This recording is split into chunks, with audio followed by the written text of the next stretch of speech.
কিশোরীদের সচেতনতামূলক প্রশিক্ষণ এবং সঞ্চয় ও প্রণোদনা বিতরণ। ঝিনাইদহের হরিণাকুণ্ডুতে স্কুলগামী কিশোরী শিক্ষার্থীদের সচেতনতামূলক প্রশিক্ষণ অনুষ্ঠিত হয়েছে। এ সময় অনুষ্ঠানে প্রশিক্ষণার্থী শিক্ষার্থীদের সচেতনতায় নারীর ক্ষমতায়ন, বাল্যবিবাহ, যৌতুক, ইফটিজিং সহ শারীরিক ও মানসিক বিকাশে বেড়ে ওঠার বিষয়ে দিক নির্দেশনামূলক আলোচনা করেন অতিথিরা। রবিবার 19 মে সকাল 11টায় দারিদ্র মহিলাদের জন্য সমন্বিত পল্লী কর্মসংস্থান সহায়তা প্রকল্প ইরেসপো দ্বিতীয় পর্যায়ের বাস্তবায়নে দিনব্যাপী বাংলাদেশ পল্লী উন্নয়ন বোর্ড বিআরডিবি হরিণাকুণ্ডু উপজেলা শাখার আয়োজনে উপজেলার আন্দুলিয়া ও লালন একাডেমি মাধ্যমিক বিদ্যালয়ে এই সচেতনতামূলক প্রশিক্ষণ অনুষ্ঠিত হয়। টাচ করে ফেললে ওটা তোমার ফোনে ইনস্টল হয়ে গেল, তুমি বুঝতেও পারলে না।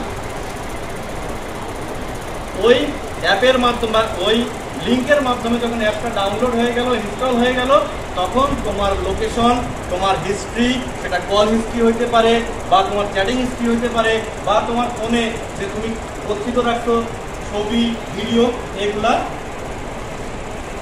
কি হলো, অনলাইনে চলে গেল, তোমার প্রাইভেসি থাকলো না। বুঝতে পারছো কি? তাহলে এরকম আনস্পেসিফাইড সোর্স থেকে কোনো লিঙ্ক আসলে সেটা টাচ করবা না।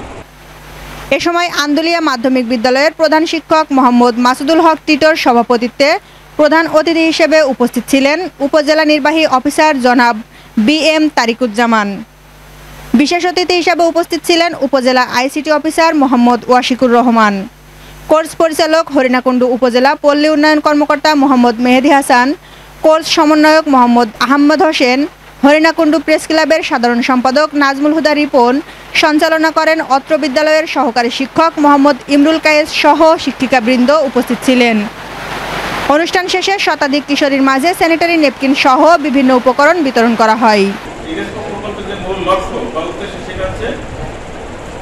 পল্লী অঞ্চলের অসহায়, দরিদ্র এবং বেকার যারা দুস্থ মহিলারা আছেন তাদেরকে প্রশিক্ষণ এবং প্রশিক্ষণ পরবর্তীতে ঋণ সহায়তা দিয়ে তাদেরকে স্বাবলম্বী করা, এইটার প্রকল্পের মূল উদ্দেশ্য। প্রতি 15 দিনে না হোক প্রতি মাসে অন্তত একটা করে সেমিনার করা এবং একজন মেডিসিন ডাক্তারকে এখানে নিয়ে আসা, এদের শারীরিক এবং মানসিক যে সুস্থতা ধরে রাখার জন্য এবং ভবিষ্যৎকে সুনিশ্চিত করার জন্য এদেরকে আমার কাছে যেটি মনে হয়েছে এখন মানসিকভাবে দৃঢ় করতে হবে। যারা শিক্ষক আছেন যারা কি করতে পারে, মানে কোনো রকম দুর্বলতা এদের ভিতরে না থাকে। তুমি যে মেয়ে মানুষ এই চিন্তাটা বাদ দাও, আর কিছু বলবো না। ধন্যবাদ।